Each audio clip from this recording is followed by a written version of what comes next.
तो गाइस आप लोग सौरभ जोशी को तो जानते होंगे। सबसे बड़ा यूट्यूबर बन चुका है वो। उस बंदे ने बस में वीडियो बनाई तो लोग उसके ऊपर हंसते थे। और आजकल उसकी मेहनत को देख के कुछ लोग जल भी रहे हैं। क्योंकि गाइस मेहनत तो करनी चाहिए हर टाइम। वीडियो बनाते रहो क्योंकि वीडियो वायरल जाएगी। आज नहीं, कल नहीं, परसों एक दिन ऐसा आएगा, आप रात को सोओगे, सुबह को उठोगे तो आपकी मेहनत रंग ले आएगी।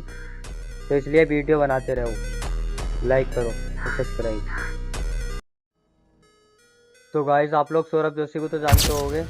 सबसे बड़ा यूट्यूबर बन चुका है वो। उस बंदे ने बस में वीडियो बनाई तो लोग उसके ऊपर हंसते थे। और आजकल उसकी मेहनत को देख के कुछ लोग जल भी रहे हैं। क्योंकि गाइस मेहनत तो करनी चाहिए हर टाइम। वीडियो बनाते रहो क्योंकि वीडियो वायरल जाएगी। आज नहीं, कल नहीं, परसों एक दिन ऐसा आएगा, आप रात को सोओगे, सुबह को उठोगे तो आपकी मेहनत रंग ले आएगी। तो इसलिए वीडियो बनाते रहो, लाइक करो और सब्सक्राइब।